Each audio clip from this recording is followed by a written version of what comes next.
passe très vite à ma quatrième conception de la dignité, la conception que je dirais relationnelle, inspirée de Hegel. Et en effet, ce que Kant n'a pas assez vu, je crois, pas assez dit, c'est le rôle fondamental joué par autrui dans l'accès à sa propre dignité. Parce qu'il ne suffit pas de dire ce que Kant dit, à savoir que tous les hommes sont porteurs de la même dignité. Car cette dignité dont je suis porteur, il faut encore pour que j'en prenne conscience que les autres la détectent en moi. Et c'est la fameuse notion hegelienne de reconnaissance. Ce que nous dit Hegel dans la phénoménologie de l'esprit, là aussi le titre de cette œuvre est tout aussi effrayant que les fondements de la métaphysique des mœurs. Là aussi c'est tout aussi difficile à lire que les fondements de la métaphysique des mœurs. Cependant, il faut lire la phénoménologie de l'esprit et ce passage de la phénoménologie où Hegel dit que si ma dignité n'est pas reconnue par les autres, elle n'existe pas pleinement. Alors il faut être attentif à tout mot, hein. Hegel ne dit pas que si ma dignité n'est pas reconnue par les autres, elle n'existe pas. Il dit que si elle n'est pas reconnue par les autres, elle n'existe pas pleinement. C'est très important, ce pleinement, cet adverbe. Parce qu'il faut faire très très attention quand on donne de la dignité une conception relationnelle, quand on dit que le secret de la dignité d'un homme se trouve dans le regard qu'on porte sur lui. Il faut faire très attention à ne pas dire que c'est la reconnaissance qui fait la dignité. Hegel n'annule pas Kant. La dignité précède la reconnaissance. Cependant, si ce n'est pas la reconnaissance qui fait la dignité, la reconnaissance, en revanche, accomplit, réalise la dignité.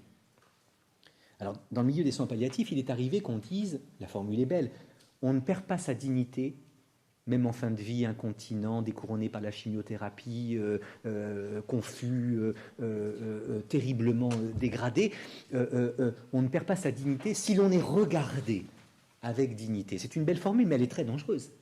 Parce que si vous dites que c'est la reconnaissance qui fait la dignité, ça veut dire que vous donnez aux soignants un droit de vie ou de mort sur la dignité d'autrui. Et donc vous regardez avec respect, voire amour, dignité en tout cas, un malade, il est digne. Mais vous le regardez avec mépris, il cesse de l'être. Donc, il est très important de dire que ce n'est pas la reconnaissance qui fait la dignité. La dignité précède la reconnaissance. Mais la reconnaissance est nécessaire à l'accomplissement de cette dignité. Et j'emploierai le langage d'Aristote. Aristote dit qu'il y a deux manières d'être pour les êtres. Soit les êtres sont en puissance, soit les êtres sont en acte. La graine de rose, c'est une rose en puissance.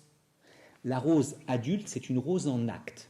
En puissance, ça veut dire possible, virtuel, vivant sous le régime de la virtualité, de la possibilité. En acte, ça veut dire réel, présent. Vous voyez, la graine de rose, c'est une rose en puissance. La rose éclose, c'est une rose en acte. Alors, la graine de rose, c'est pas rien, mais ça n'est pas une rose. Ça n'a point d'épines et ça ne sent pas la rose. Mais en même temps, ça n'est pas rien. Et alors, de même, moi, je dirais que tant que ma dignité n'a pas été reconnue par les autres, elle existe, mais elle existe en puissance. Et c'est au moment où elle est reconnue par les autres qu'elle existe en acte. Ce que le soleil et l'eau font à la rose, c'est-à-dire la faisant passer de la puissance à l'acte, hein, eh bien, c'est le regard respectueux, voire aimant d'autrui qui le font à ma dignité. Et donc, je suis digne, même si je ne suis pas reconnu par les autres, mais pas pleinement. Voyez ? Et donc, le regard respectueux d'autrui va actualiser, réaliser, accomplir ma dignité. Et ce que dit Hegel a été dit plus bellement, plus joliment par deux poètes philosophes, Bachelard et Cocteau.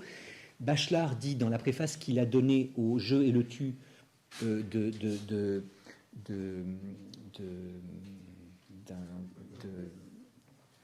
de Martin Buber, merci, dans la préface que Bachelard a donnée au livre de Buber, Le jeu et le tu, Bachelard a cette sublime formule, le moi s'éveille par la grâce du toi. Le moi s'éveille par la grâce du toi. Hein? Et on pourrait dire qu'en fin de vie, le moi veille par la grâce du toi. Les soignants sont là pour veiller sur la dignité d'autrui pour que précisément elle ne se délite pas. Mais Cocteau dit les choses encore plus joliment et encore plus évidemment que Bachelard et Hegel, lorsque dans La Belle et la Bête, il y a cette scène géniale, vous savez, alors il s'agit d'un homme, hein, mais le pauvre, il est victime de quelque ensorcellement, il ne peut plus présenter à la femme qu'il aime que les traits hideux d'une bête. Et il y a cette scène absolument géniale où la Belle est dans ses appartements, elle entend du bruit, et à un moment, elle ouvre la porte, et elle voit la bête en train de se déchirer les flancs comme ça. mais que faites-vous devant ma porte? Et la bête dit, pardon. Mais de quoi me demandez-vous pardon? D'être une bête. Cette formule est prodigieuse. Moi, j'ai entendu chez mon ami Jean-Marie Gomas en soins palliatifs une vieille dame dire pratiquement la même chose à l'aide-soignante qui venait de la rechanger, si vous voyez ce que je veux dire. Mais regardez comment je fais sous moi comme une bête, je suis plus de dignité, etc. Et l'aide-soignante, charmante d'ailleurs, de lever les épaules. Et alors, c'est pas parce qu'on a perdu la maîtrise de ses sphincters qu'on a perdu sa dignité. Et là, la belle regarde la bête comme la bête voulait n'être pas regardée. Car à ce moment-là, la belle regarde la bête comme on regarde une chose, voyez. Et là, la bête dit à la belle, ne me regardez pas ainsi, je ne puis supporter votre regard me brûle, fermez votre porte. La musique de Georges Auripas, ce film est vraiment un chef-d'œuvre, et par la grâce des trucages, on voit de la fumée sortir du corps de la bête. Et bien moi je dirais qu'il y a des regards qui font fondre le sentiment de dignité comme neige au soleil. Il y a des regards qui font fondre les sentiments de dignité comme neige au soleil. Parce qu'elle doute de sa dignité. Elle l'avait placée dans l'opulence de sa chevelure, dans la maîtrise de sa mémoire et de ses sphincters. Elle l'est découronnée par la chimiothérapie. Elle n'a pas le temps de remettre le pauvre fichu ou la pauvre perruque pour dissimuler cette catastrophe. Elle est incontinente. Et là, elle attend quelque chose qui se passe. Et alors, si elle voit dans les yeux des autres, ça, c'est plus une vie. Maintenant, c'est devenu un légume, etc. Alors là, elle va peut-être même dire, j'ai perdu ma dignité. Non, ce qu'il faut lui dire, c'est, tu ne peux pas perdre ta dignité, parce que la dignité est une composante ontologique de l'être humain. Mais tu es en train d'en perdre le sentiment. Parce que la dignité ne peut pas se perdre. Mais ce qui peut se perdre, c'est le sentiment de dignité. Et si je ne vois plus dans les regards des autres que du mépris plutôt que de la reconnaissance, voyez, de la violence plutôt que du respect, alors là, je vais douter du sentiment de ma dignité. Et là, la bête en doute tellement de son sentiment de dignité que sa dignité fond comme neige au soleil. Mais heureusement qu'à la fin du film, la belle va donner un autre regard à la bête. Alors, regard d'amour, regard de respect, ça, on verra ça en février, mais elle la regarde autrement. Et là, il se passe un petit miracle. Les défroques de la bête tombent, et hop, on ressort Jean Marais habillé en beau prince. Quel bel homme. Eh bien, je dirais que ce que le regard de la belle a fait à la bête, le regard de chacun d'entre nous peut le faire un peu au malade qui doute de sa dignité. Je dis un peu parce que moi je ne crois pas au miracle Marie de Henzélien qui ferait que quand vous regardez avec respect et amour les gens qui vont mourir, eh bien toute fin de vie est de l'ordre de l'accomplissement, de la bougie qui s'éteint. Je reproche au bouquin de Marie de Henzel qui a heureusement popularisé les soins palliatifs il y a des années, La mort intime, grâce à une belle préface de Mitterrand. Je reproche à ce bouquin d'avoir laissé croire, mais Marie de Henzel a évolué depuis, mais quand même d'avoir laissé croire que toutes les fins de vie en unité de soins palliatifs étaient de l'ordre de la sérénité, de l'accomplissement. C'est pas vrai. En fin de vie, il y a du tragique, de la révolte, de l'angoisse.